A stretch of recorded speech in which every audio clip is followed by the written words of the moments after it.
Okay, all right, perfect. So I'm gonna have everybody do introductions in a minute, but let me do the setup for the meeting. So when we have anybody watching and trying to get up to speed on our project, they're clear on where we're going.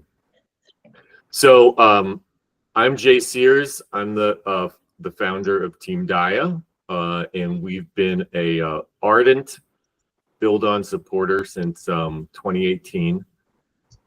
And what we're talking about today, December 16th, 2024, are undertaking really two data projects that we've discussed and outlined between Team Dayā and buildOn.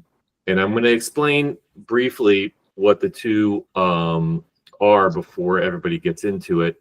But the outcome of the both these projects are intended to support both the fundraising goals and also create some really valuable data and insights around the efficacy of school building itself. So it should be valuable to our collective fundraising efforts, and also the expectation that there'd be some value created for any constituencies that an organization like buildOn has to go out and talk to, whether that's a government or an education authority or anything like that. So that's really what we're driving for.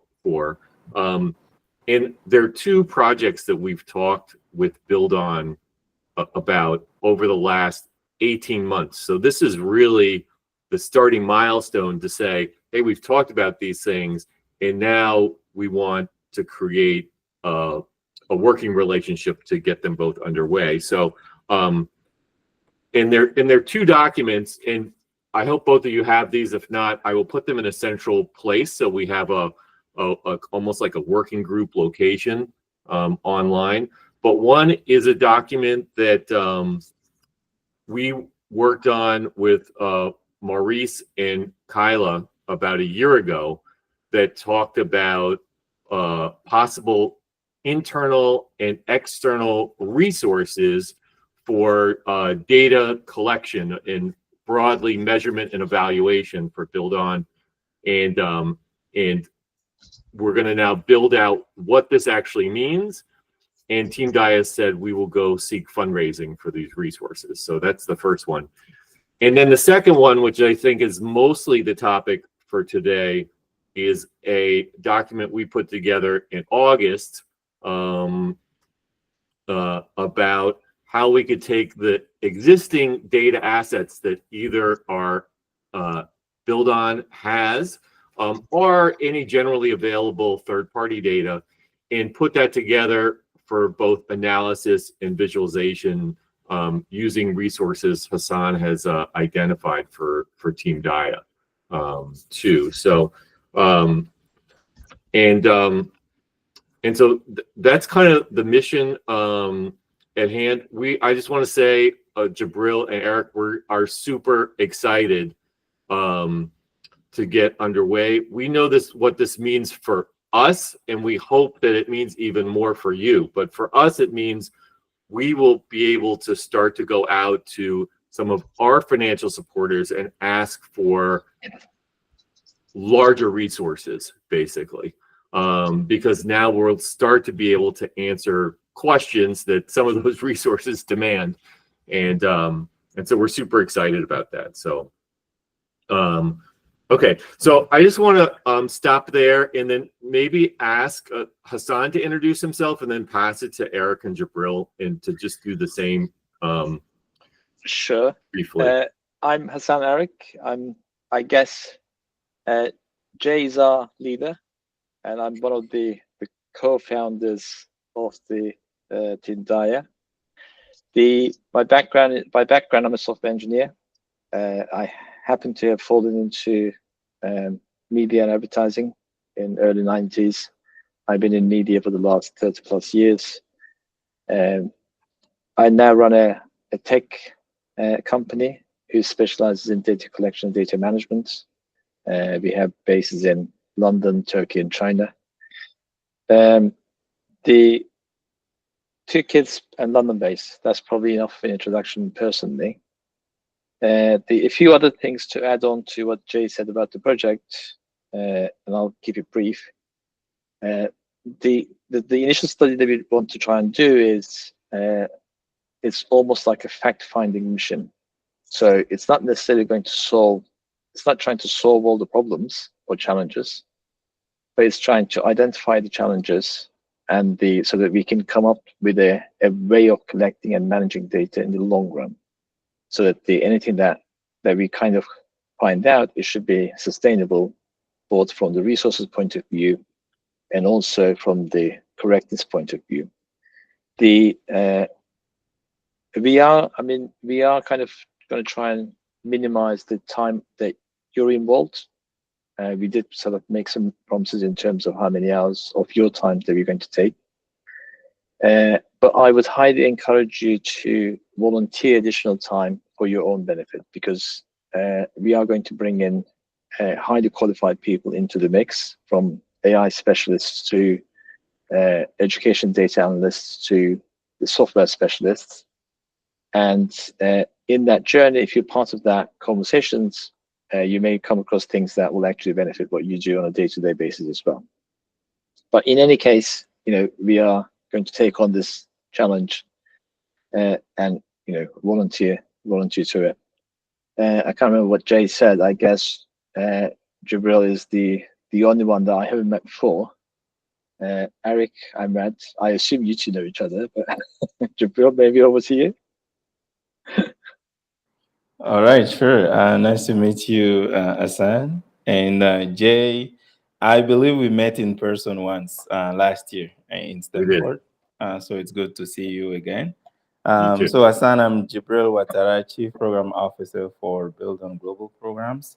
I've been working with buildOn for 9 years now. I joined as the Regional Director for West Africa and transitioned to my current role almost 5 years ago.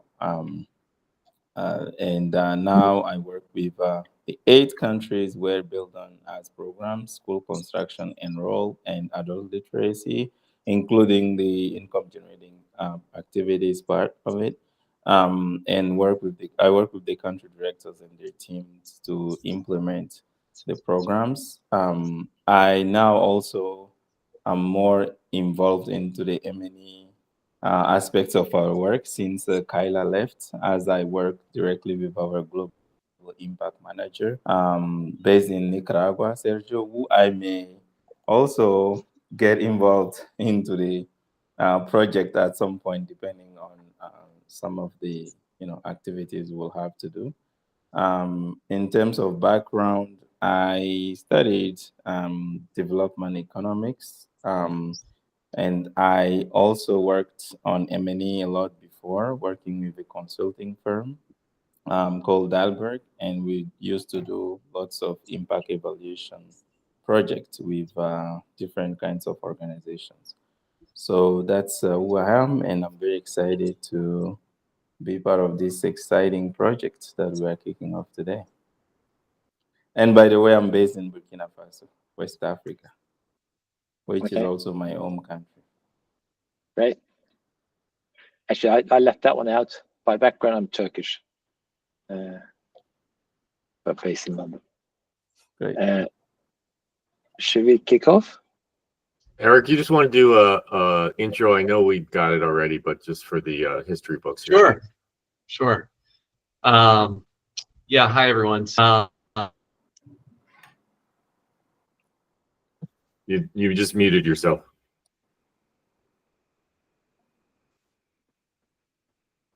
You're still muted. No.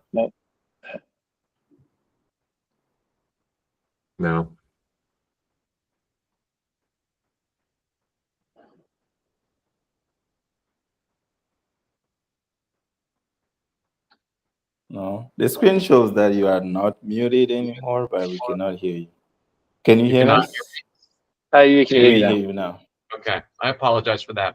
So here we go. My name's Eric Donnelly. I'm the Director of Salesforce Products and Program Data at buildOn. I've been here for just under 3 years. My background actually is in operations and technology. I am a CRM administrator by training, database administrator. So I am excited about the project.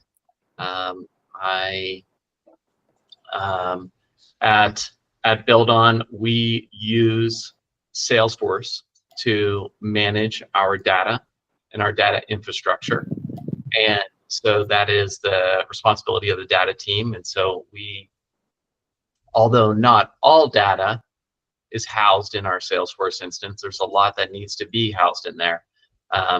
We have the majority of all of our enterprise information for the organization is kind of housed there. So I think that's everything, but looking forward to this project. Great. Jay, should we get started?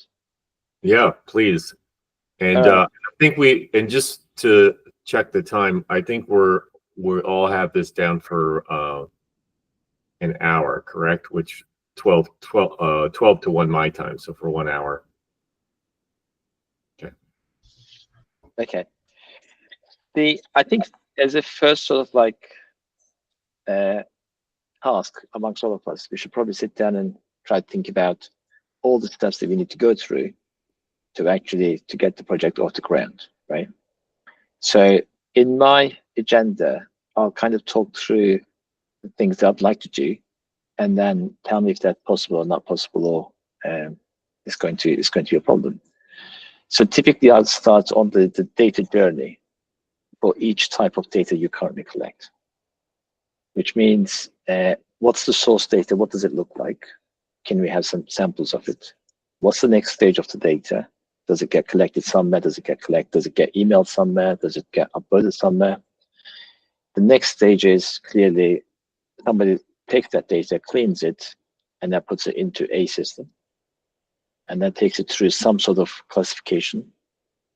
And then you end up with some sort of reporting or some sort of analysis point, which is what I suspect what you have in Salesforce at the moment.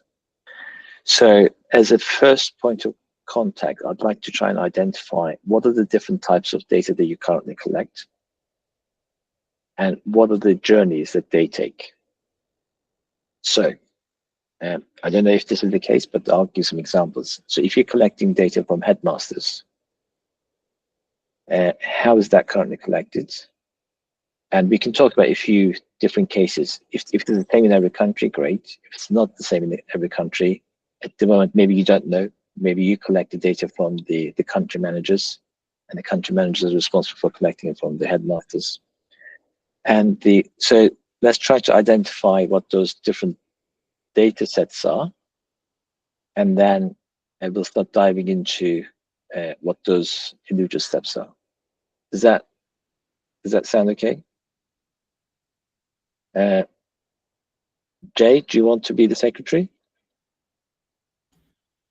Yeah, I can. Do you mind? No.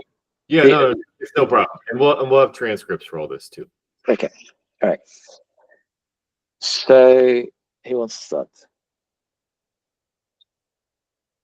Jabril, I think most of this information at this level, I think you probably have the best knowledge. So I can fill in with other supplemental things that are relevant. But could you kick us off? Sure. Yeah. I'm happy to. And I was just waiting to hear more from you first, because I don't know what was shared in the previous meetings. That's why I was silent. But yes, I'm happy to. Did you get a chance to read through the proposal? Yes. Okay. Yeah. We thought that was fairly clear there, but if it's not, then maybe we'll go through some of the objectives. So yeah, so the objective is to come up with a sustainable data management process that delivers business value at the end.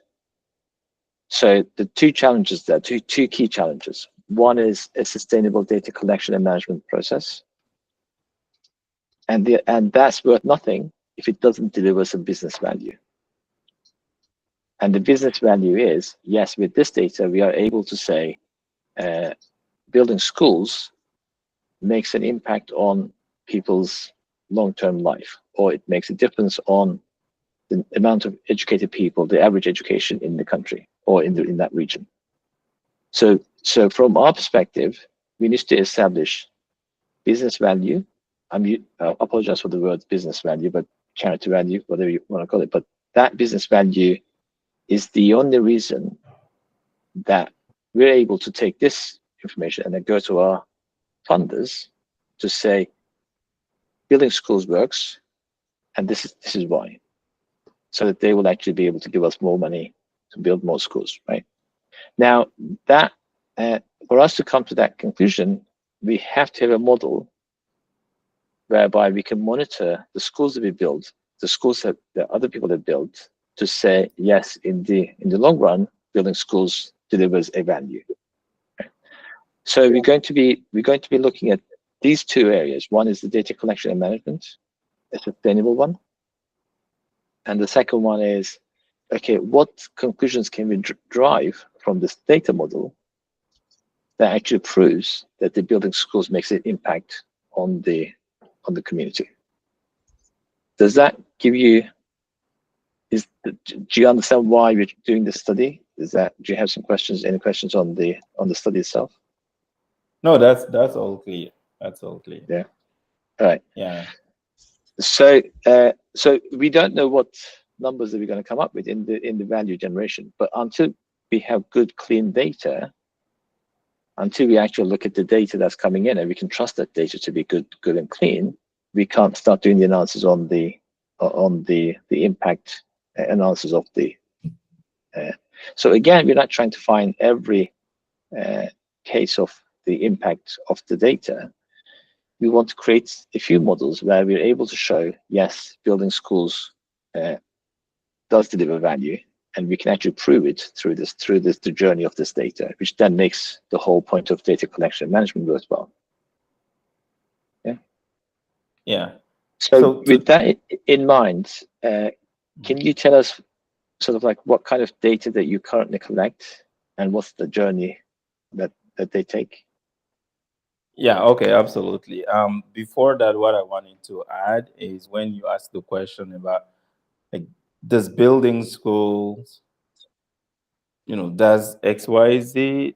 I think the question can be, does building schools the build-on way? Because the way we do it with the community, I think, has something particular.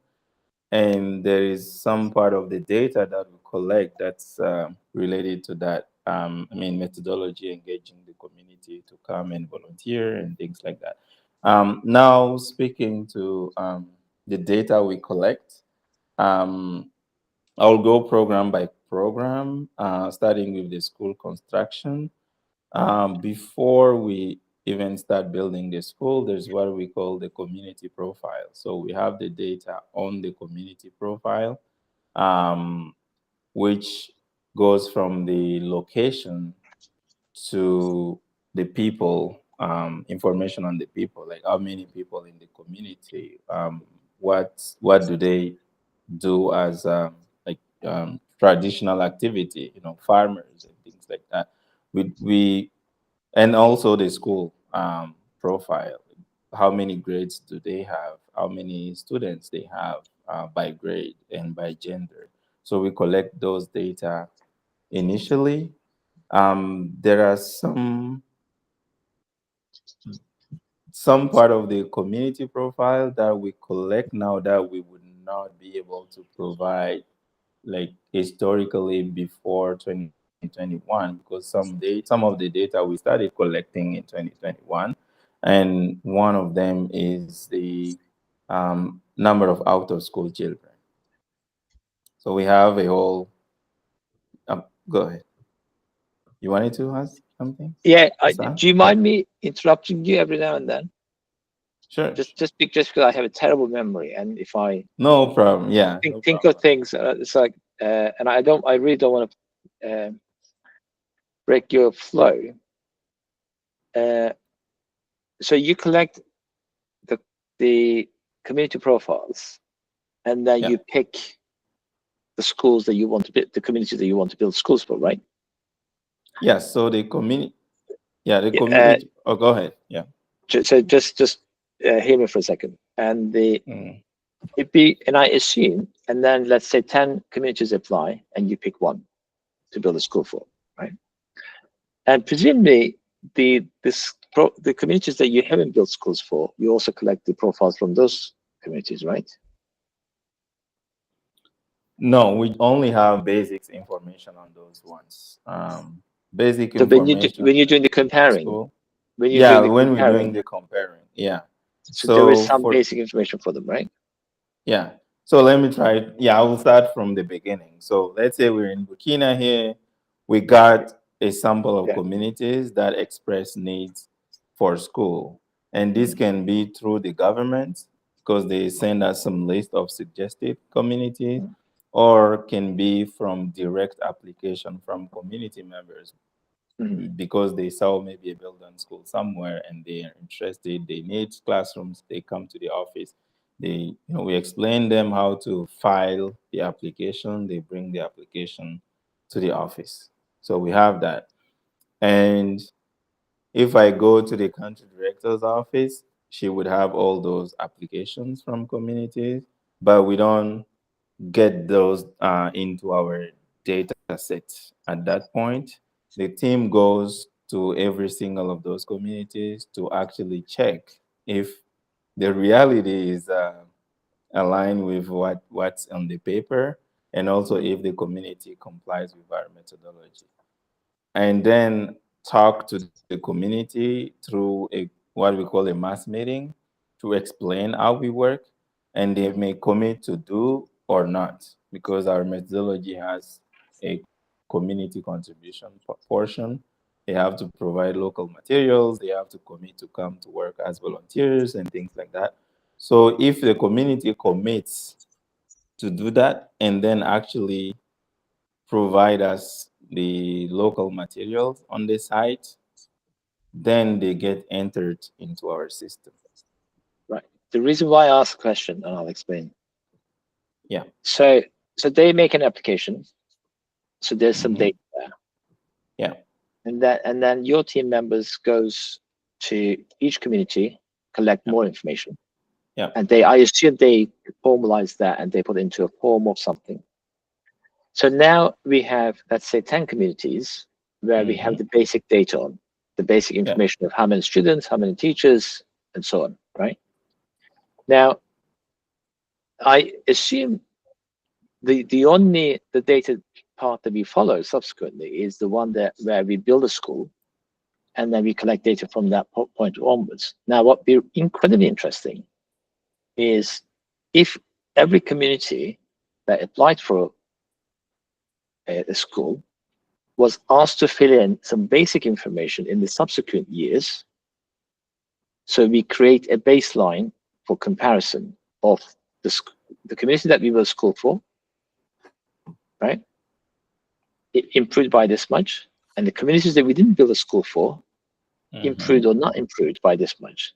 So that actually immediately creates an opportunity for us to be able to say, look, we only had money to build one school out of 10, and they improved by this much, and the other 9 didn't because we didn't build a school. Does that make sense? So as we talk, I just want to capture some opportunities. And this doesn't need to be an onerous task either. It's a once a year information that we collect, very basic information, but immediately creates a baseline, a comparable baseline for us to start thinking about not justifying, but proving that by the way, I mean, Jay and I have been building schools since 2019 with buildOn, so we're fully aware of the buildOn methodology. So we don't need to go through every detail of it. But Okay, so I just want to capture that one as an opportunity. And if we then follow the community you picked to build a school for, so any kind of data generation process that then follows. What are the do you capture any data during school build, for instance? Yeah, we do that. But I had a reaction just about on what you just said about the communities where we don't build. We have a few of those communities where we actually would say those are not going to be built on communities, because we are definitely not going to build in those ones. So we can get a list of those with some basic information that we had. But the challenge with all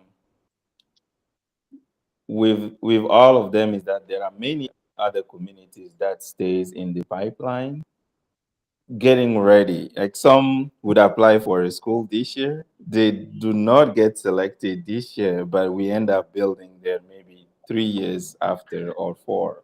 That is a fantastic reason for them to keep on supplying data. So in those 3 years that they applied, but they didn't get school built for, those 3 years is golden data where we have comparable data, which is where we can compare to another community where we had school built, if that makes sense. So I think if they don't get selected this year, let's take out all the communities where we're never gonna build a school for, right? Those non-build-on communities. But any build-on community that's in the pipeline, actually that's a good filtration for it. To continue on a yearly basis, to continually collect the same data from them again and again, will give us a great baseline to start analyzing, comparing build-on communities versus non-build-on communities. Again, sorry, apologize for breaking, sort of keep interrupting, but carry on. No worries. But during the school build, what data sets do you collect? What kind of data do you collect? Yeah, so during the construction of the school, we collect KPIs, mostly related to volunteers, how many men and women come and work on the construction site every day. We have that data on a daily basis by gender, by date specifically. We also hold some what we call PLC meetings. PLC is Project Leadership Committee, and those meetings happen once a week, and we track the information on those ones, as well as the progression of the school. Like we have a data point that tells us if the school is running behind or ahead of schedule. We track that, and then we mark the school as completed once it's done, and the KPIs for that one does not change. Then, separate from that, like the infrastructure part, we collect the enrollment numbers if there was a change at some point between like when we started the process and when we end the process. That depends on when we build the school during the year. It can be between 2 academic years, but sometimes it's within the same one, so no change on the enrollment related data. I'm going to come to that one in a minute, which is the ongoing data that you collect from the school. So once the school is built and handed over, do you have any kind of regular data collection process, and how does that work? Yeah, not consistently. That's our biggest challenge, actually, and I'll explain why. But we collect the enrollment numbers for only the schools where we implement the enroll program, which is our program specific to the out of school children, because we have some reports. We report twice a year to our partner for that program, and we collect the enrollment numbers in the schools where we implement that. And that can be maybe 30% of our schools. I can look at the exact number, but it varies a lot from, Right. the July report to the January report, but not all of the schools, Does the for many I'm reasons. I'm not familiar with the enroll program. Does Yeah. Is this one where the buildOn actively tries to enroll students, I assume, in the community?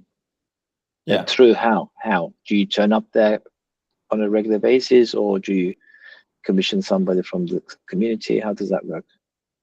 Yeah, so we have a team, education team. That's like we have a construction team, they build the schools, and there's an education team, they run the enroll program, and they work with the community members to collect that data and track it. So they talk to the parents of the children, for example, and the teacher to identify all the children in the community who fall under the out of school children definition that we have. There is the age and other parameters of it. I can share the summary of what we define to be a out of school child. And when they do that, they track Right. the enrollment of those children for every single year when they remain in school. Uh, And yeah. yeah. So I that's mean, how we so track it. statistically, 30% would be plenty in terms of the numbers.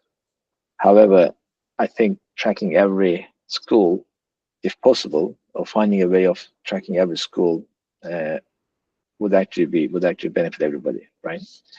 The but in terms of the numbers, I mean, 30% would be enough. Now, so that data is generated by your team, the enrollment That team, correct?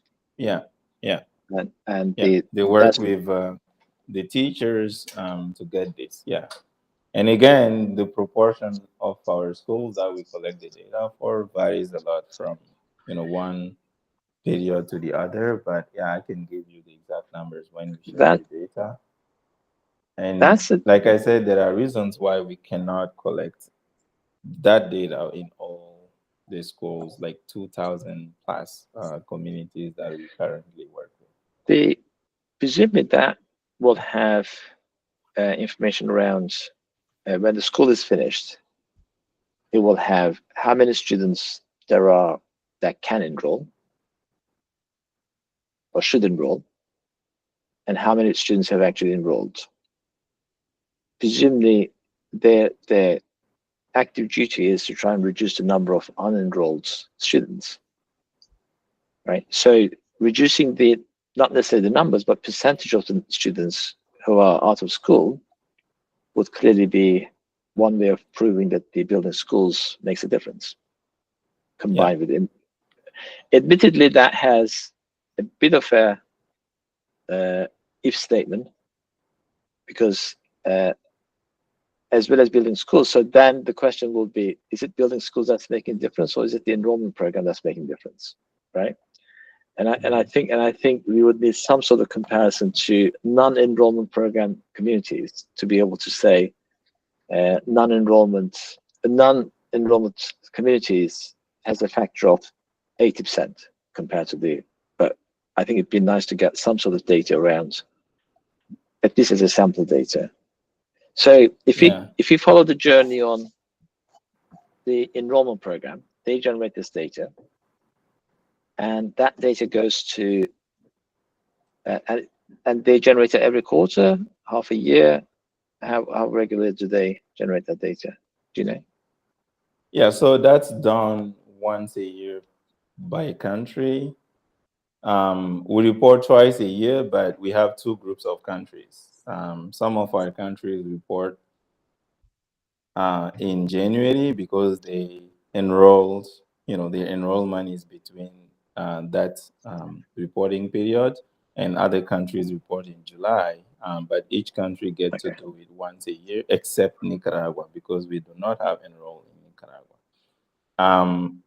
I I want to, before the next question, I want to comment a bit something that you also just said, because we had a conversation in the past about that potential comparison. When you ask, if it's the school or the enroll making that change, we thought that it would be interesting, for example, to be able to compare different communities based on the package they receive, in terms of intervention. That may be a lot of work, but that's a conversation we had before. Like, some of the building communities get only one school block.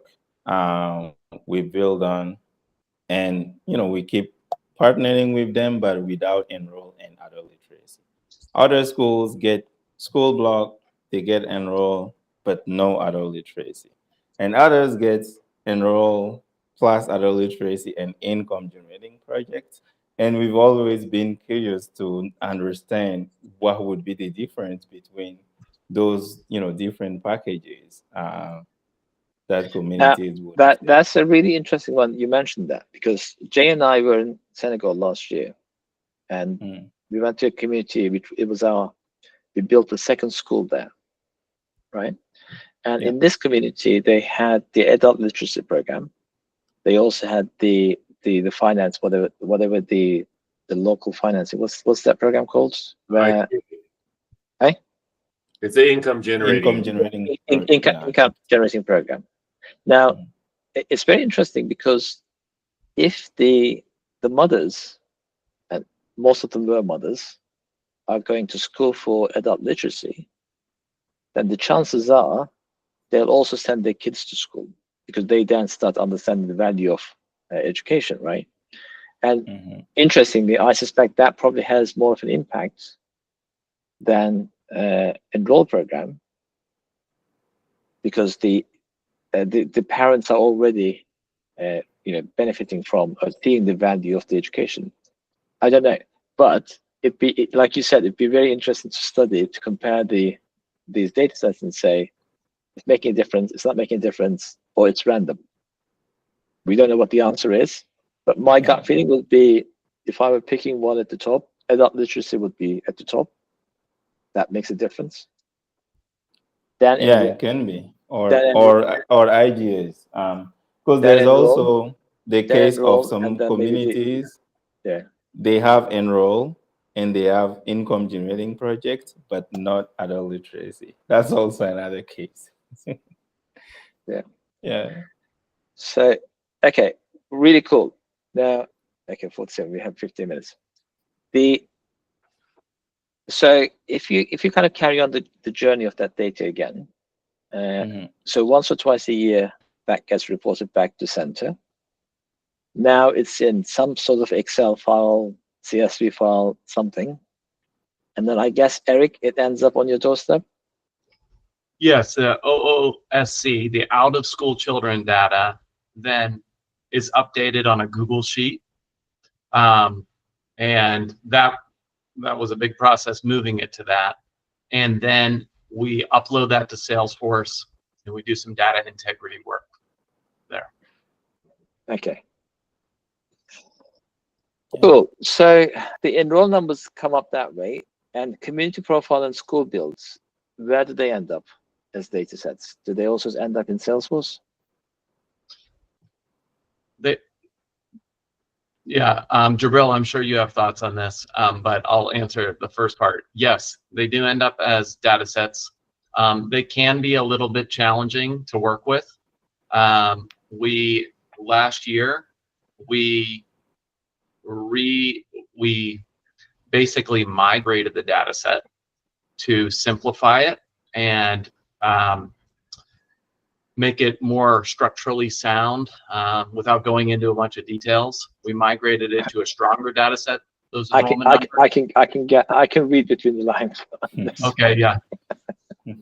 And one other thing I would just say with that is those enrollment numbers would include all students in a village, in a community, both that are part of a buildOn school and part of another school that could have been built by another organization or by the government and whatnot. So those are different enrollment numbers than the OOSC numbers. Okay. Mhm. But you also collect the buildOn school enrollment numbers, right? So, do you want me to take that? Yeah, please. Yeah. So what happens in most cases is that when we build, we build classrooms specifically. So when we build a classroom, the school does not always have only build-on classrooms there. Sure. There are other partners who come and build. So we have the enrollment number for the school. We know the capacity in terms of number of seats for the build-on classrooms, but we don't collect specifically the number of students sitting in the build-on classroom because that changes a lot. That's not what I meant. So that's not what I meant. Okay. So if it is a mixed environment, like our first school in Nepal there was already a building there. We built another one, and as a school, it's one school, right? It has multiple buildings. But We it's have just the one enrollment school. for that. So as long as we have the numbers for the whole school, I think that's okay, because if however there is one school, and then let's say it's primary school, and then the government comes and builds a secondary school, right? And you have the enrollment numbers for the two, then that doesn't make sense, because now obviously the numbers are going to double, or they're going to go up because of the second school. So I think as long as it's the same school, it's absolutely fine. I think it's even fine if it is I suppose, if I'm being purist, it's fine as long as the buildOn was the last people who built the school. Right? I think that would probably be my definition. If subsequently someone else builds us, because we're always comparing the baseline, which is the pre-buildOn build, and if we start comparing it, and there's a new facility that's put in after buildOn finishes, then we're no longer comparing. Our baseline is no longer valid, right? But usually buildOn is not the last one. That's in most cases. It's not. Yeah, we would be maybe the first one, or somewhere between the first one and then the last one, because the school keeps growing, and we don't have any control on that. We are actually happy when the school keeps growing by other people coming and build. So in most cases, I would say buildOn wouldn't be the last one that builds in the data set we will have. When you compare the data set, then those significant events needs to be excluded. So if there is a school build after buildOn finishes, then at that point we need to stop the data collection, because at that point we now have a new baseline, which is the baseline is the last that school was built, and now you can no longer analyze that data with the previous data, right? So we can't claim that the 3 years after buildOn builds a school, the enrollment numbers double because someone else built another school. That doesn't make sense, right? So we need to capture any event with a school build to say there was a significant, then it effectively becomes a new community, right? So go ahead. Does that make sense? What if the reason why others came and built is even because of the school we built with the community? Right. So now, in that case, there is a correlation, I guess. I guess so. I think that'd be an interesting one to debate, actually. What do you think, Jay? Sorry. I mean, there are two things, and then Eric can say. One is, my guess is there's a period of time, regardless, between the buildOn construction and whatever happens next. Because I am aware of buildOn's rule that typically you wait 2 years between school blocks. I believe that's correct. To build a second block to have the community show what they've done.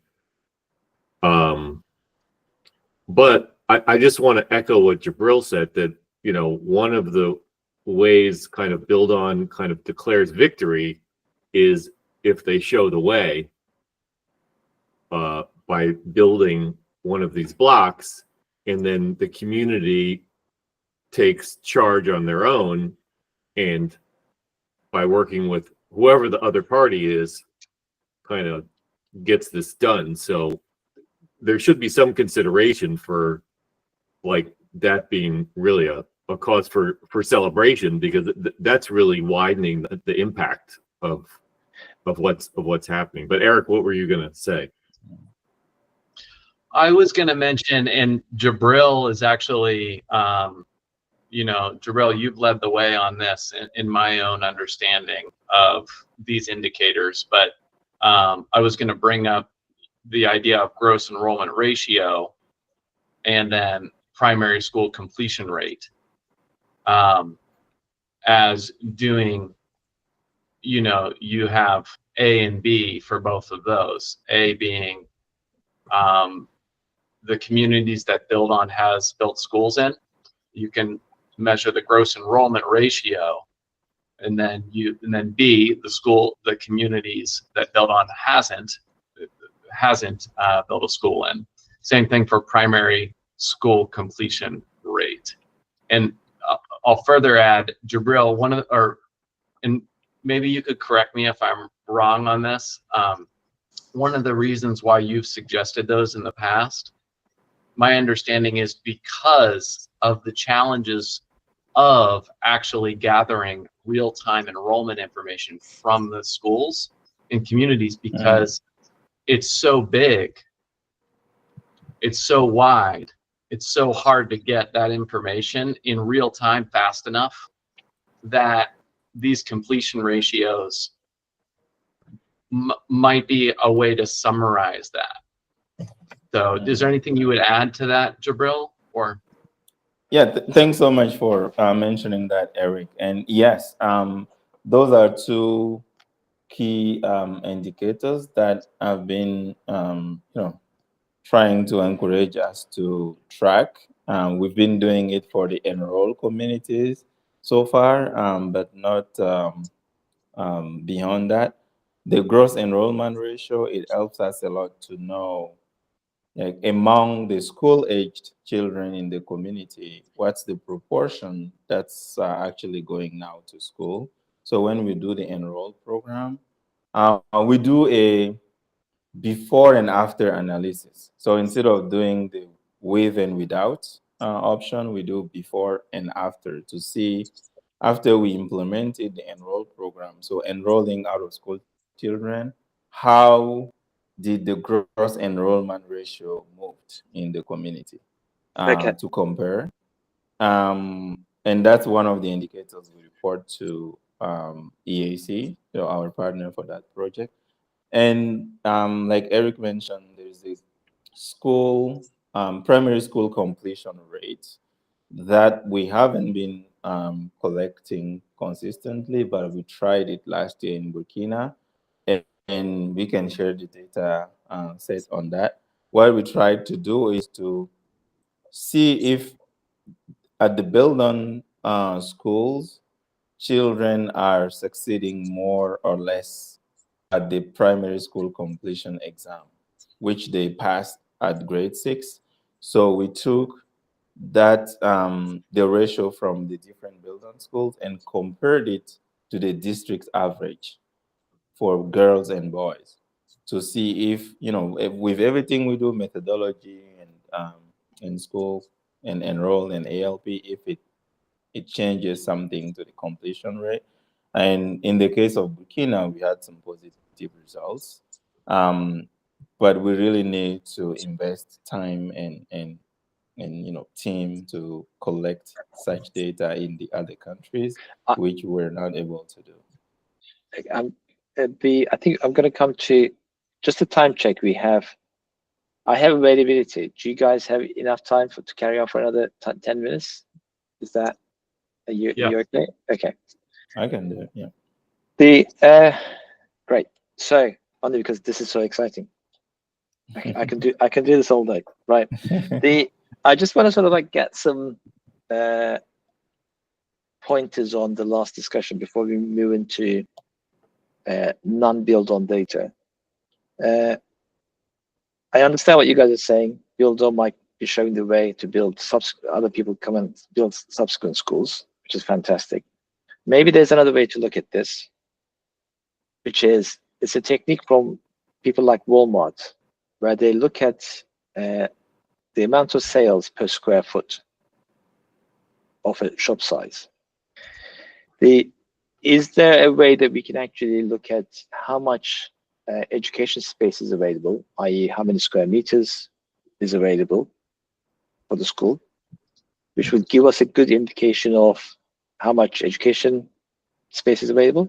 And regardless of whether there's a new school built or not, or there was an existing one there, that we may be able to normalize the data for any school size, regardless of who built it, if that makes sense. And that may then come around the problem of there was a school before we went there, there was a school subsequently, and so on and so forth. We can then look at the data in the long term. And and I think that there might be some interesting ways of analyzing that data, which is, let's assume that each student needs 1 square meter of education space, or 2, whatever, right? Is that, presumably, most of the build-on schools are fairly standard sizes, right? So we can probably work out how many buildings there are, how many square meters there are fairly easily. Is that something that you have? Yeah, you mean just for the build-on schools, or what the others? The whole thing. Because So the whole thing. yeah, we don't have the data for the other ones, but we know for the schools we built for each country, we know the size, and we can know But how if much there was a total building budget. there, do you know how big that building was? No, we don't measure it. We just know that there was a building. There was 2 classrooms, so there were 1 by the time we built, and in some cases we know what was done after, but not even in all the cases, because we don't get to travel often to some of those communities. Okay. Yeah. I'm gonna come back to that one, which is about the collecting data from the communities, and there may be ways that we can suggest ways of getting data from them without having to travel there. The next data set you mentioned, district numbers. Do you know are you aware of any data that you collect from the government or education ministry or public sources? Do you currently have any kind of ongoing relationship with the education ministries to get data? Obviously, you'd have a relationship with them already, but for the data purposes. We have good relationship with them in terms of data. Countries have very different situations with it. And the only country where we usually get enrollment data, for example, timely and with enough accuracy, is Malawi. We've been receiving data there quicker when we request it, compared to other countries where it may be really late or may not be accurate, for many reasons too. In some cases, there is some bias when we just ask the teachers or the ministry to give the enrollment numbers. They tend to give us big enrollments because they think that will give a bigger chance for them to get more classrooms. So that's one of the reasons why we prefer to send our team to collect the data and check. They count the students, so we know we have the information. In other countries, the data would be accurate, but lots of bureaucracy, so it will take a lot of time. We have to write at the central level and at the capital. Then they write letters to the district level or region level, and then district, and then they get the data sent, and it's a long process. That does not even guarantee to get the data right. Do you know how we solve that problem in media? So in media, we have a data set called competitive data, where there are companies who collect data about your competitors, let's say, like the companies, and they always are wrong, right? In UK, they're about 15% wrong. If you go to Scandinavia, like Sweden, they're about 80-90% wrong. If you go to, so they over-report by 80-90%. If you go to US, they under-report, so they don't count everything. So it's always, the reality is always more than what they say. So a problem like this is actually a similar problem, which is per country, you need to look at your sources. You assume your sources are lying, which is what you said, or bending the truth, but you would assume that the level that they're bending the truth is fairly consistent. So all you would have to do is get some numbers from them, and then go and check those communities yourself. Let's say 3-5 communities. You can then estimate that the government numbers are about 20% wrong, 30% wrong, 15% wrong.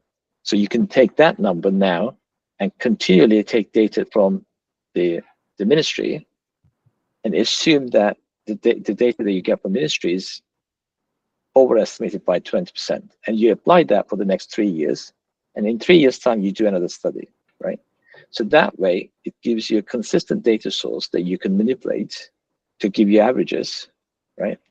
Without actually having to do, because you don't need to be 100% correct. You just need to understand the trends in terms of where the numbers are taking you, if that makes sense. So there are ways of tackling these challenges, and you would do that on a per data source basis, right? So you assume that the Nepali guys tend to overestimate by X%, and maybe the guys in Nicaragua estimate by 50%. They always add on, right? So that tends to work quite well. I don't know what you think of that one, but it's just it's just a suggestion. So we can solve that kind of challenges if we think there is value in collecting that data, right? That totally makes sense. But more for the countries where we get the data on time. For the other ones, by the time we get it, even if we make the adjustments, it's already outdated. Because in Burkina here, if we collect at the central level in January, right, we may get the data in April or May, and the school year ends in June. So we need to then wait for the next school year to ask for it again for another one. Yeah. So that's the delay is another challenge, but definitely for the countries that gets the data on time, we can apply that. And the other thing particular we've buildOn is that we have a lot of individual donors. So making the adjustments works well if we are doing a study like at the country level or global programs level. But then for donor specific reports, sometimes people are interested in exact numbers, particularly when they travel to the country and go to the school. I think so we need the correct numbers to that. I think any community where you build a school, we do need the exact numbers, right? So that's always the case. I'm not suggesting that the communities where you build that should always be the case. But the comparison point, which is if we have a regional data that says in the region the enrollment numbers are 60%, and in the communities where buildOn has built schools, it's 80%. So now we have a comparison point, right? So it's the one that I'm suggesting is just for the baseline to say against the regional numbers, the buildOn communities have a higher enrollment program, right? Enrollment ratio. So that's the only thing. But in the, like you said, where buildOn has built schools, we should always collect the exact numbers, right? It shouldn't be a makes sense. Cool. So I think, is there any other data sets that I know we have 1 minute, but I mean, in the next session, just so that in the journey, if it's okay with you, Eric, we do a workshop where we sit through the systems that you currently work, and then we'll look at the Google Sheets, how you import it, how'd you clean it, how'd you put it into Salesforce. So it will actually be a workshop session in front of a screen if you're able to share your screen. But before we kind of, Jabril, am I pronouncing your name correctly, Jabril? Yes, you are. It sounds like a very similar. We have a very similar Turkish name, but not spelled like that way. Are you Muslim by any chance? Yes, I am. Oh, okay, that explains it. Right. Okay. Yeah, it's the Muslim version of Gabriel. Right. Yeah. Right. That's why I said the. Are there any data sets that you collect that we haven't talked about so far? Please say again. Are there any other data sets that you currently collect? Oh, that I didn't mention. Yeah. So we didn't talk about. Yeah, ALP, we have the data on the number of people involved in the adult literacy program and also in the income generating project. We also track the profits from the income generating project. We track that every 6 months. So that's also part of our reports. We have some country monitoring reports that we do every 6 months. We started it in 2022, and yeah, we can share those too. Those are reports, of maybe 30 to 40 pages per country, but there's a lot of table into it with the data. The output is great, but actually we also want to get to the actual data itself. So I think it's great to see your analysis, to see your point of view.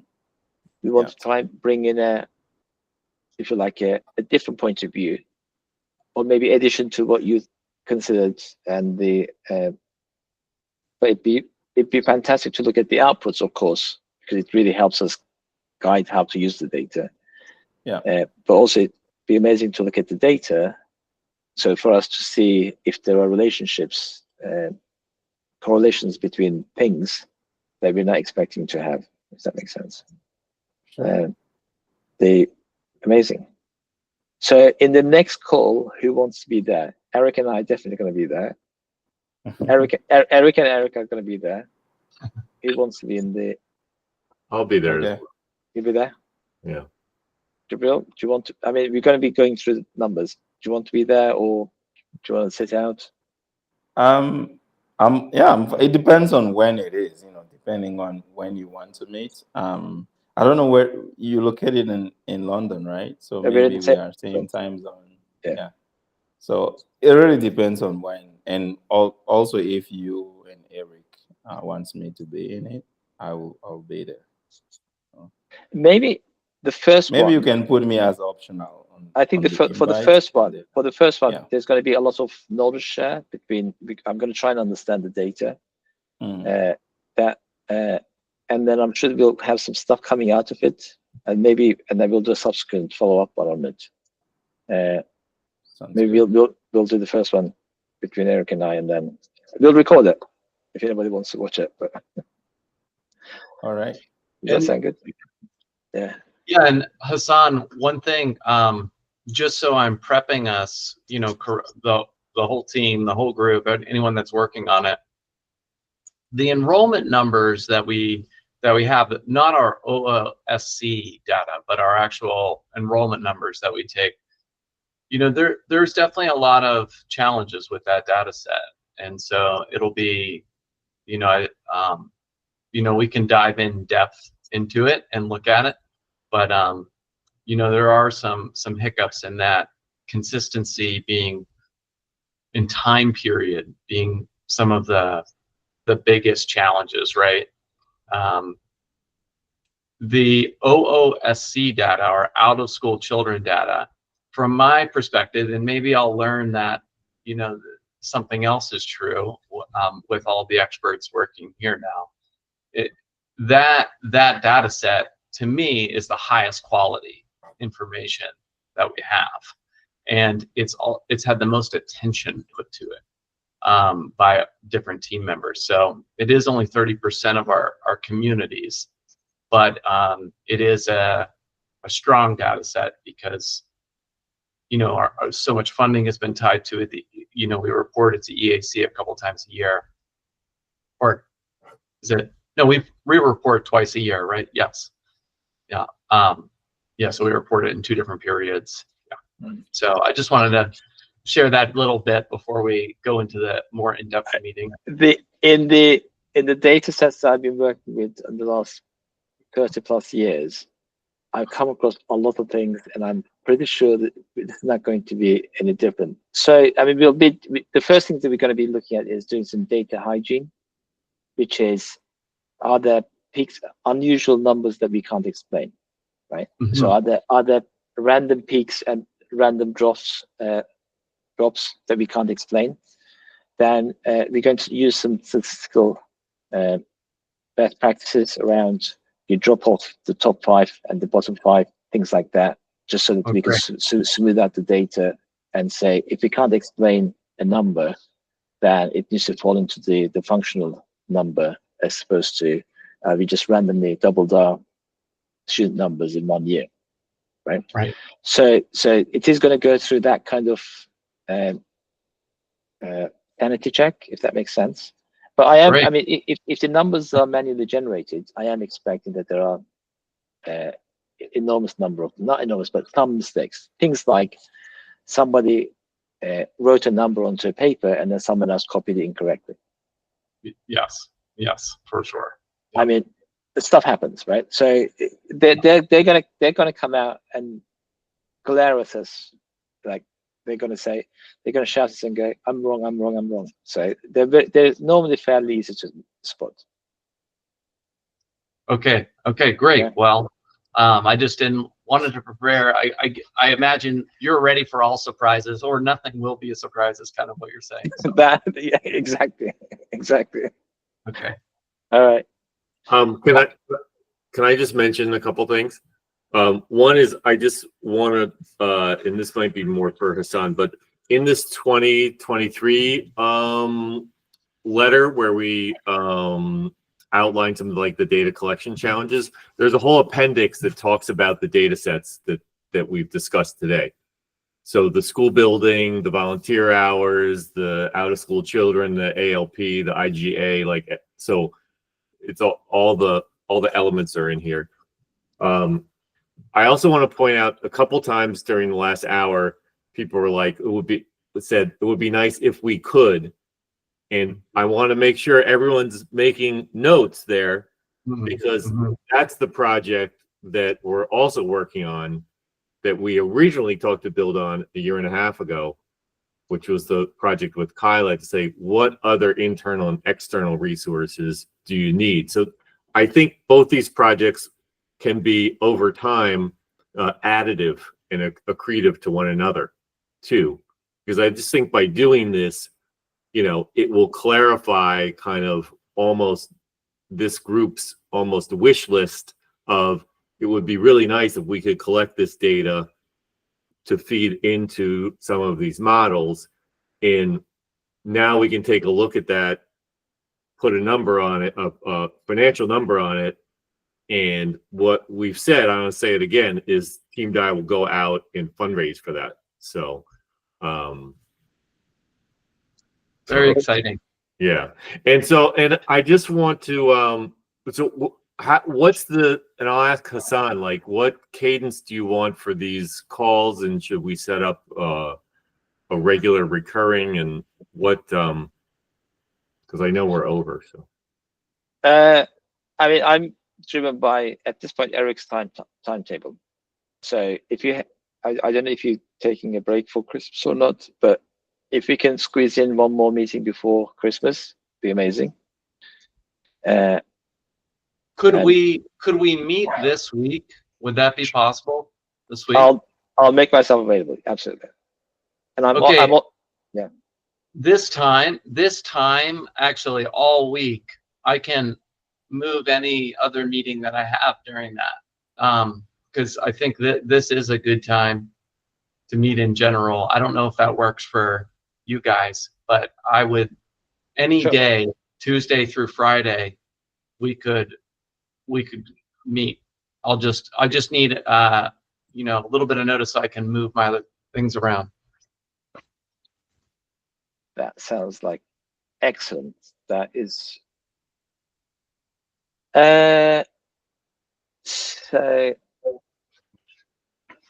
I can do, apart from Thursday, I can do every other day as well. Jay, if you want to put there. How about let's just do how's Wednesday or Friday? Either fine. Both good for me. Both Yeah. good for me. Well, You I could- say Wednesday because if there's, I actually am going away with my family, and I'm gonna be with my extended family, and it'll be harder for me to be connected the following week. So if we do it on Wednesday, and then there's additional resources that maybe need to be generated before Friday, I think it might give us a little bit more. Okay, great. Okay, let's do that. Gotcha. I'll send the invite out when we get off. And Jabril, I'm going to put you as optional. Okay. Okay. Terrific. And as soon as Google gives us makes the recording available, I'm going to drop this into a like a workspace. I'll create a Google Drive workspace that has all the various material we generate. Right. And Jabril, I know you're building 40 schools right now, and so any way that I can be supportive of you too in this, let me know if I can support in any way and share any materials that we need. But I know that you're really busy right now. Thanks, Eric. Thanks for your support. We'll make it happen. Okay. Nice. All right. Yeah. Fantastic. Awesome. Very, very exciting. It's really just a joy to get to this point. So thank you guys. Great first meeting. Thank you. See you guys. Thank you. Thanks. Okay. Bye. Bye-bye. Bye.